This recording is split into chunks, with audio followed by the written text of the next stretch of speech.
Hi everyone, Adrian Player here, mortgage broker. We focus on investors in the complex investor space on the resi and the commercial side. This is a post that I've just put up on our LinkedIn where we talk about the recent deals that we're going through. So if any of this resonates with you and you need any help, please reach out. I'll make sure that my email is below. So I'm going to go to my LinkedIn page and we're going to scroll through this nice and quick and talk about some of the deals that we're dealing with.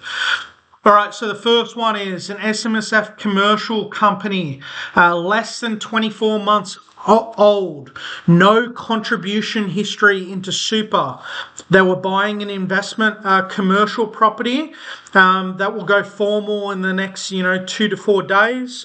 One lender rejected the accountant's letter for future contributions. So what's been happening in the lending space at the moment is that all the lenders and the clients are rushing in to get their SMSF resi deals done by August 10, and then they're flooding all of these lenders. So they're using up all of the assessors and capacity that these lenders have, and then some of these lenders are rug pulling clients at the moment. So the BDMs or business development managers would say that yes, they would do something 2 to 3 weeks before the Labor government changes came out, and then as soon as the changes happened and then they got flooded, all of the risk teams have been changing the goalposts and the risk teams have been causing problems and SLAs have been blowing out. So it has been impacting the SMSF commercial space as well.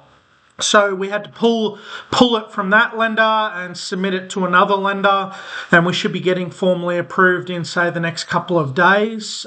So we managed to do that. And without the contribution history into super for two years back to back, we did have an accountant letter to mediate that with the tax return showing that the income was going up, but then we had to go over to a lender that structurally allows you to use 20% of the net profit or the salary and wages that a client has to make sure that the client gets what they need. So we managed to get that one done. So second one, let's go ahead and highlight it. So an SMSF resi, only one applicant with over 100 grand income, lower contribution history, using a lender that uses 20% of the gross income to juice up the borrowing power. This particular client also had the female applicant was on maternity leave, so we had to send this over to quite a few lenders to see if they would use her contribution history or not, and then we've got an accountant letters to show. We've shown that the client has a whole lot of cash to cover the shortfall of their living expenses, so that was another different kind of deal where we had to juggle quite a few things. That looks like it's going to be getting formally approved as of next week. We've got BDM support for that one. Third one, dealing with a unit resi block at the moment. So just a block of units. They're all resi units. I think they're 4 times 3 bedders and 1 times a 2 bedder. And yeah, they're dealing with a lender at the moment. They've got all of their lending in this lender and the banker isn't responding. The client has a hell of a lot of debt, $4 to $5 million worth across 7 to 8 properties. So they're asking me to step in, deal with that particular lender, see if I can find the banker or if they're on leave, or see if I can find their offsider. If not, I'm premium inside of that bank, so I can get another banker to review it pretty quickly. And because all of the lending is in that one bank, it's going to be a hell of a lot easier to do a full doc loan knowing that they carry all the debt and all the caveats, the GSAs and the director guarantees are sitting in that one bank. If I pull them over to another bank and then they just have the one deal and then the 7 other deals are sitting at the other bank, they're going to rate load it by 2 to 3% on top and then blow out the servicing. So it's going to be a heck of a lot easier to get this done inside of that main bank. So that's what we're dealing with in the coming week on that one. Number 4, a resi refinance with a large 800 grand cash out, no bank control of funds. So a lot of things that we deal with at the moment is resi brokers try and come into to the space to do these kind of things. They don't understand cash out policy, which banks will give you full control of the money up to 80% LVR, and also we won't talk about the ways that we do these kind of things, but there are a lot of banks that are starting to limit the amount of cash out that you can get with control of funds, meaning that they put it in the offset so you control it, and a lot of banks are asking for a lot more evidence of the reasons that you're giving for the cash out. So we go to banks that structurally just give you the cash and allow you to do what you need to, which we want clients to have full control of the funds. All right, so that's another one. So let's go to number 5. So commercial investment.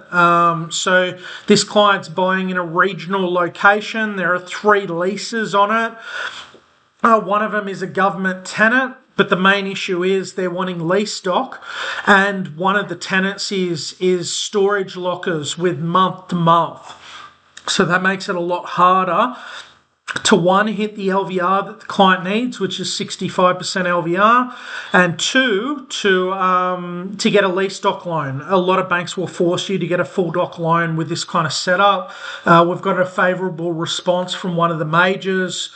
Because I'm premium in that bank, I deal with a lot of the more experienced bankers that are problem solvers, that look at deals in different ways. So as long as you're dealing with a banker in that space that understands that, and then obviously I write a deal up and I explain this is what the client looks like, this is what the deal is there any remediation that we can give regarding the third tenancy, does this remediate this, and I write out 4 to 5 different ways to look at the deal, hand it over to the banker, and then see if they can get support before we submit documents and everything. So that's another deal that we've just looked at. So that was a fun one, because I think a lot of normal resi brokers would just submit that through to a bank, get a hard no, or tell them that they need 55 or 60% on lease stock, not push for the higher LVR, or not look at the deal holistically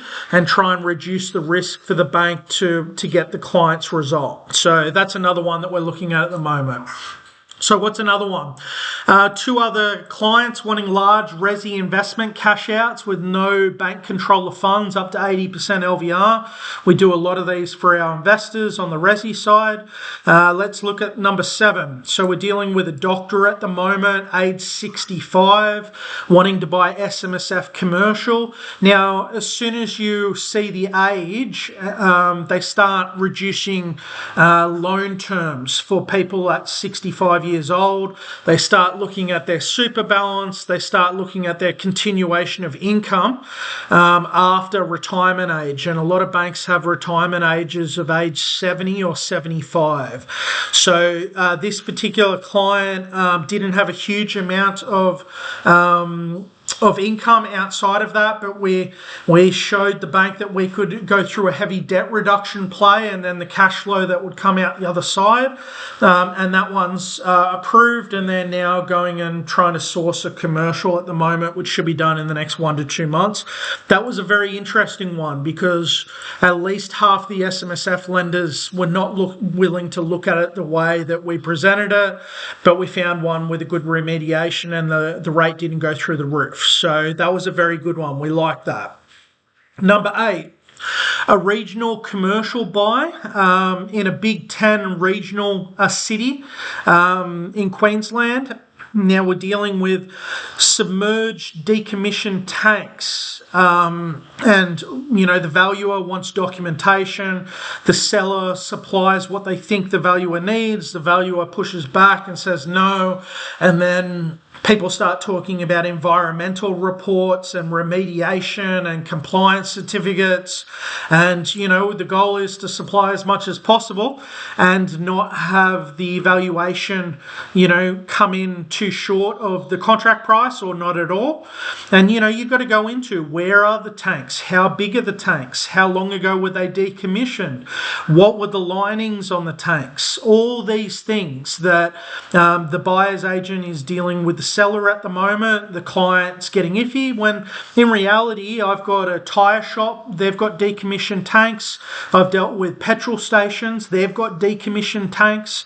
So this is very normal if you want to go after these kind of tenancies. And you know, these kind of tenancies, once they get established, they don't leave. So you might have a little blip in the radar to get over the hump in the DD process to get these kind of buys done, but once you do, you've got a great asset and they're not going to leave. All right, so you got to look at the positives and the negatives on this. And a lot of the time, you know, they're fully decommissioned with sand fully filling the tanks, and then they go and get a compliance report or something to show that there's no environmental impact and they're not on certain registers. And then, you know, it's play on. So if you've got experience in this space, you would know that. And these are the kind of things that we go through daily. All right, so number 9, a commercial 12-month renewal that we're going through at the moment. So the client was very touch and go whether or not they could get this commercial property about 12 months ago. And we gave them the option to get this done a lot simpler in a second-tier bank with a better borrowing power and a lower interest coverage ratio, an ICR. They chose to get it done in a major where we took a 1-year fixed rate and we did a bit of finagling in the back end to get the borrowing power to work with a very experienced banker. So the client was on a much lower interest rate, but the key thing is they had it 12 months before a renewal. The renewal has just come up. Interest rates have gone up 3 times, and now we're dealing with, you know, do you want a lease stock loan at a 60 grand less than what their original loan size was 12 months ago. So we've gone through the steps of going to a second tier bank with higher borrowing power to see what they'll do on a lease stock. They didn't like the fact that it had less than 12 months to lease expiry. So then we went down the full doc route with them. Again, the borrowing power didn't work. So now we're going down a 3rd tier option. We've got 2 to 3 banks that we're running the borrowing power with. Very confident that we can find a backup offer. And we were running the borrowing power over the last 2 to 3 days. And also I'm giving the client options saying this is your number 1 option, this is number 2. Here's what the rates will be here, here's what the rates will be here. And the client has chosen to reduce the loan size to get the much better rate and the easier lease renewal. But in this case, the banker wasn't responding very quick and I had to step in, get my BDM involved to speed them up. It was creating a lot of stress, and they had 4 weeks to get the lease renewal and the loan renewal done. And yeah, so we've managed to do that. They'll be signing their formal loan documents in the next 2 to 4 days, give or take. All right, so that's another one. So let's go down to the bottom. So we're also been dealing with a few SMSF Resi clients trying to get in before August 10. They got rug pulled by a couple of lenders. So a lot of lenders have been reducing their risk in the space, closing off products early, not accepting accountant letters, and they were in the past. So there's been a whole lot of rewriting deals and submitting them through to other lenders. So there's been a whole lot of that. And then at the same time, all these lenders are getting flooded at the moment, so their SLAs are going out from 2 to 4 days to 5 to 10 days. So trying to manage that, even on the SMSF commercial side, all the resi resources are being used at these SMSF lenders. So it's creating a lot of service level and SLA issues at lenders, and then we're having to juggle. We're getting updates from about 10 different SMSF lenders every 3 days. So it's just been pure insanity since these Labor government changes to the SMSF space. So that's what we're dealing with. And then Yeah, so that's what we've been dealing with on the resi and commercial side in the mortgage broking space. If you're in the complex space, you need a commercial or resi investment broker that's used to dealing with structures, SMSF, complex resi, large portfolios. I'll put my email down below. Send me an email. I'm more than happy to help. These are the deals that we do deal with daily, and this is what we've been dealing with on the front lines, and we make sure we put a lot of time and effort to make sure that one, the client is educated, two, they understand what their options are, and three, to make sure that we keep the lenders accountable, right? We've got to be sending out a lot of these scenarios through to a lot of different banks and making sure that we show you what the different options are, what is the opportunity cost, and where your deals can go. And also, a lot of the time when we're dealing with the banks, we don't hide things like other brokers. I'm happy to remove the banker's name or the assessor's name and copy and paste exactly what they've said, and then I'll copy that to you, I'll send it to you, and then I'll call you up and talk about it in layman's terms to make it nice and simple for you. We're a big believer of you seeing the notes, you seeing the borrowing power calc, which a lot of brokers do not do, and then three, structure and strategy. I'll write it out for you, and if you're comfortable dealing with me, then great. If not, you've got all the information to go on your merry way. So we like a whole lot of transparency here, and this is why our investors do very well, and we're not a broker that sits there and just talks about a lender and a rate. You cannot be dealing in the complex investor space and just be talking about a lender and a rate. It's not a thing that you can be doing and giving the right service to investor clients. A lot of the time I'll be giving you examples of my 9 resi investment properties, how I've used structures myself, me buying my commercial, my pet barn and my super cheap auto in the commercial space, what I've done, what I've seen, what my clients have done. So you'll get plenty of examples of different things that we've done in the past to give you context on what you're going through. So if you need anything, feel free to reach out. Take care. Bye.